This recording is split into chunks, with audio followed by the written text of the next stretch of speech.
So my presentation really is a sort of, when I was asked, no, it had to be some sort of subject pertaining to AI. So the title of the presentation I was thinking of was already taken by another speaker because I was kind of late submitting my presentation. So I had to think of what will encapsulate my presentation that will resonate with the audience. So I kind of chose two, which is segmentation and patching, which if you look at it, really is fundamental in nature, right? Very basic. No? I'd like to phrase my presentation around the concept of being back to basics, right? So it might be more, they say it's easy to get back to basics, right? So sabi nila, madali lang yan kasi basic eh. So following basic principles is quite easy. It's actually tough, and it applies to cybersecurity. For example, from the human condition or the human nature, right? Let's think about, sabi nila, basic, right? For example, I'll give you two things that are very basic, supposedly we're supposed to follow. Don't drink, don't smoke. Basic principle, di ba? Is it easy to actually follow? Di ba? Right? So cybersecurity is no different. Now, let me juxtapose that to why that is not easy, right? We have created a world where our IT environments are very complex. It is not easy, and it was not made to be easy. So parang our task as IT managers and security managers is to manage the complexity, right? Now, segmentation being the first principle, right? So you see workloads that are growing at an exponential rate, right? You have departments spinning up AWS workloads, Azure workloads, right? So segmentation is not easy in the sense that every day, right? That would change because we are, again, rolling out applications at a level never seen before. Now, second is, we kind of see inconsistent enforcement, right? There is no one underlying unified principle or policy that will encapsulate everything that we have put out there in any application. And thirdly, environments just keep changing. Now, from a patching perspective, how can you patch if on a weekly basis there's 600 CVEs that are published? You are actually making it very difficult for your patching team to catch up, right? And what happens is, and I would probably hear agreement with people in this room, is that security comes to the application team and says, we need to patch this. What will the application team say? You cannot. You cannot, because that application cannot be put down. So what happens is you're going to wait until Christmas and Holy Week to actually patch that application, di ba? So you as the security guy would say, okay, I'm okay with that. Just sign that you accept the risk. Correct? Because application availability is number one. Now, change is risky, right? Who of you encountered the blue screen of death a couple of weeks ago? Right? That was a change, right? That was a very risky change. But hopefully, we can give as we at Cisco, we kind of like, when we launched, we kind of ideated this product. And we never thought that the way that we ideated this product was going to be relevant moving forward because of what happened a couple of weeks ago. Now, if we are to think of a new thing on how to do patching and segmentation better, it had to be cloud managed.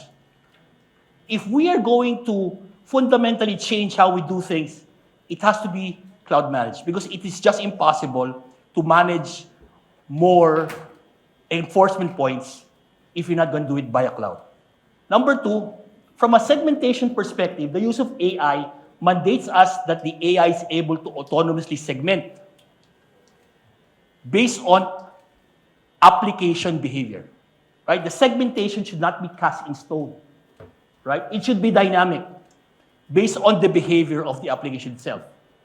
Now, second, as I was saying, when you do vulnerability management, since we know for a fact that we cannot patch, then from a point of view of patching, we must use the concept of exploit protection on the fly, not putting it on the application itself, but on the process, which means that you are not affecting the application itself, but only the process that might make it crash or make it fragile. Number 3, the platform would have to do self-qualifying updates, and this is game-changing. What do I mean by self-qualifying updates? It means that we are going to integrate the CI/CD process within the application itself and the protection. Meaning, you are able to now say, when I apply this update, it will not crash the application itself. Right? That is the most game-changing thing that I can tell you today. Right? Secondly, it has to be kernel level. If you read the root cause of that incident that happened 2 weeks ago, what was the underlying cause? Anyone? It was because the agent affected the kernel, because the agent was not part of the kernel. The kernel had no way to know that when I interacted with this agent, I was going to crash. Look at it. So the way that we approached it is that the protection from a security level must be at the kernel level. It must be part of it. So this is the most game-changing thing that we are doing at Cisco, right? It has to be self-qualifying, and it has to be part of the kernel. Now, from a software-defined perspective, what are we saying? Think of software-defined as putting security where you are at, right? So it used to be that enforcement points was represented by a piece of metal. What we're saying at Cisco is the enforcement point is software, and it can be put anywhere within the environment. From your AWS instance to your Azure instance to your Google instance, to your switch if you have to, into your private cloud. Should not matter. And this is the game-changing technology we were talking about at Cisco. We're able to put the enforcement point where it's at. Now, how do we do that? If you look at the 2 bottom decks here, and I'll explain this quite a bit. What we discovered is nothing, I would say, revolutionary. We already took something that was out there and played around with it. Who here has heard of eBPF? Anyone? Nobody. Okay. ePBF was a technology which means Extended Berkeley Packet Filter. Medyo innocuous yung pangalan, right? But from a security perspective, I was checking it in Wikipedia. So what we're trying to say is with ePBF, when you're trying to, what it did essentially is it took a look at the process, right? So what happens with security as we know now is that when it does a block or a kill command, what does it do to the application? Anyone? From a security enforcement point of view. When a particular security control point does something like, what happens to the application? It stops, right? The application stops. Correct? That's what happened to the incident 3 weeks ago. The kernel, panic, up the application, crash. What ePBF does, revolutionarily, is that it has an innate way to see if any particular instance will crash the application. So before it accepts that thing into the process, it will know and it will not accept it. And secondly, it will not stop the application. It will only stop the process. The application, what is the benefit of that? The applications remain up. Only the behavior that causes the crash is stopped. Right? So if any malicious behavior is detected by this particular ePBF, it will stop that process. And the application continues.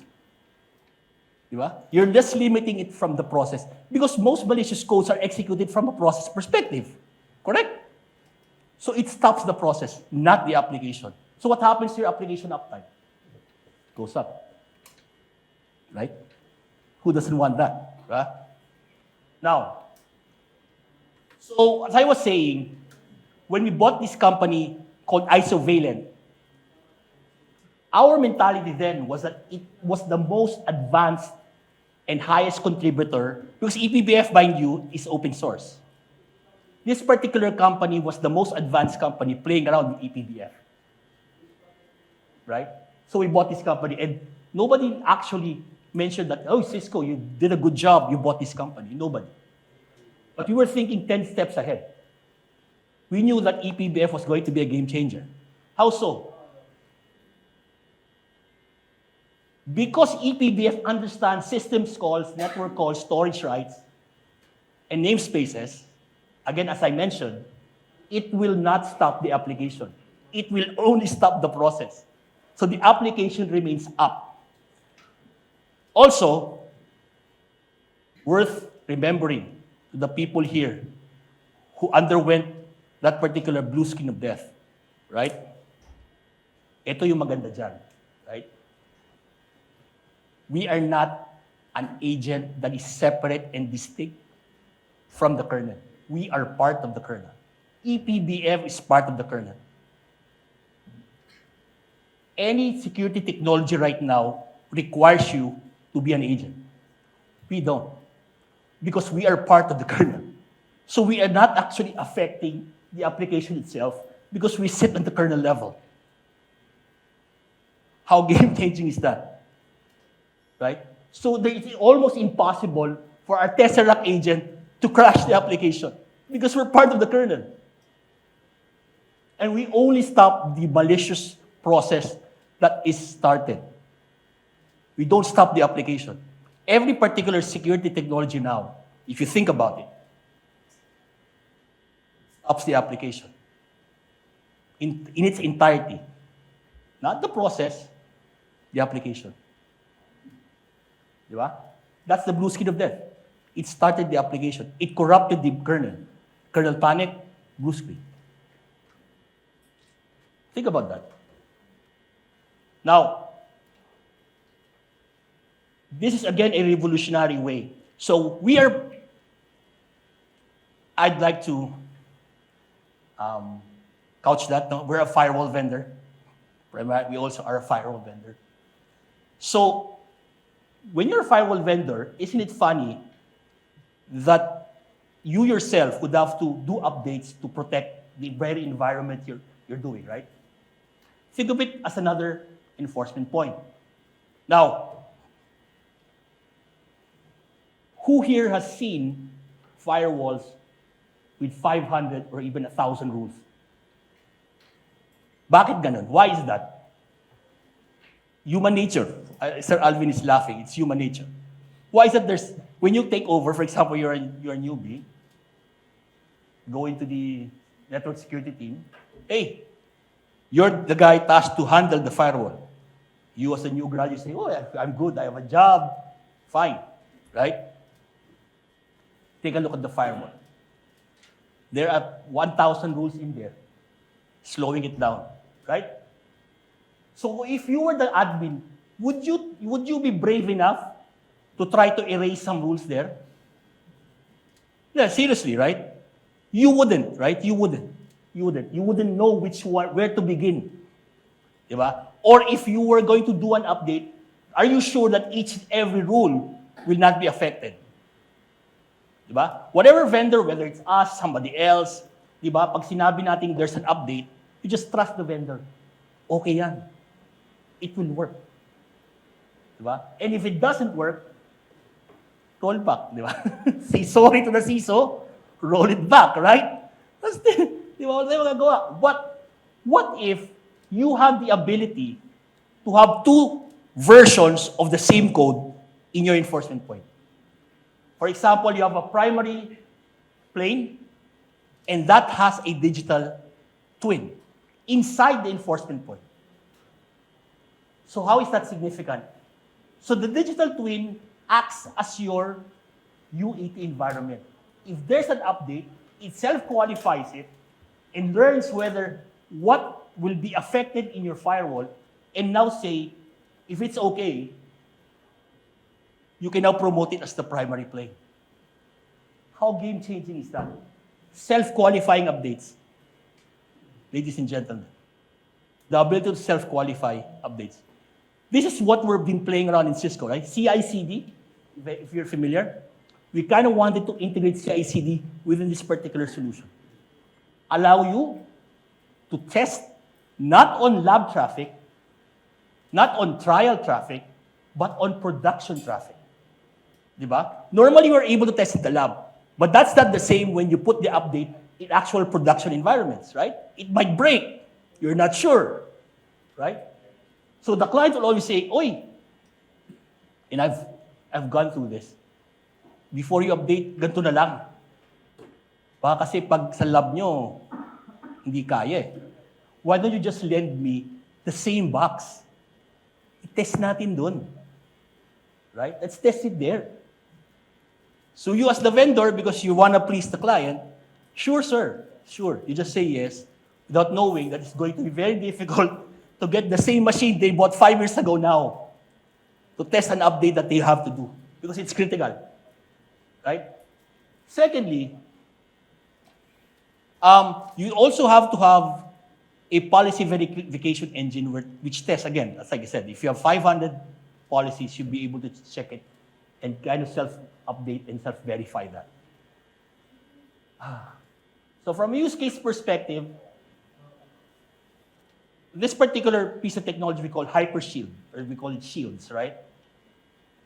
We kind of base it from the concept of understanding the application process itself, right? Segmentation should be understood. And this is where AI comes in, right? Because AI is able to recommend how to do the segmentation. But most of you will probably say, but I don't want it automatic, Andrew, because I still want to have some control. Yes, you can do that. Ultimately, you're the one who approves the recommendations of the AI. It's like an assistant. You might want to, as you build trust, that's how the AI is, then you make it autonomous. The more you trust it. Diba? But the less you trust it, for a moment, diba? Because segmentation really is done based on a learning period where time is involved, diba? 90 days learned, diba? What autonomous segmentation does is it does not confine to time, it confines it to behavior. For example, kasi during the time na you were segmenting, walang ginagawa, and then when you're finally there, because you're implementing it, it might foresee an event which was not captured during the time that it was learning. It might, make the right segmentation wrong. Also, this is very important. From an exploit perspective, wouldn't it be good if you're unable to patch, to put a compensating control within the specific, not the application, but from a process perspective. Again, we are able to granularize it from a process perspective. Because again, if you're putting it in the application, you're running the risk of crashing it, right? What if you put that particular compensating control from a process perspective? So again, this is just an illustration of how it would look like, right? So you have basically a database front-end and analytics. What happens is it learns the behavior, and it can make a recommendation based on the learned behavior of that particular application. Yeah? So again, it actually helps to avoid app fragility, right? Do not break the application on that concept. Then from a web app perspective, again, if you look at it, if we're able to patch it in a way that makes sense, issue compensating control or specific, I would say, patches to the process itself, not the application, wouldn't that be better? This is what I was talking about, right? If you look at it, we're deploying it in line with the process, not the application. So we can create a shield within the process that might be exploited and put it there, right? Let me summarize, right? What are we actually going to achieve by doing this? accelerate security protection, higher efficacy. I think this is what everyone likes. Reduce outage and downtime, and lower barriers to expertise. Because AI, essentially, would have to learn all this process within the application itself, right? And we at Cisco, we're kind of like putting it from a point of view of AI assistant, right? But the human still makes the decision, right? That is critical. And lower barrier to expertise. So, I mean, we all know, and I think talking to most ISOG officers, it's never enough, right? Kulang tayo sa tao. And that's never gonna change. Whether you go to America, you go to Europe, that's always going to be the complaint. And AI is there to just make sure that we don't need to expand further in terms of personnel, right? With that, my time's up.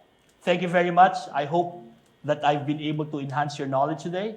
And if you have any questions, just approach me. I'll be here, I think, until 2 o'clock or 3 o'clock. Thank you very much.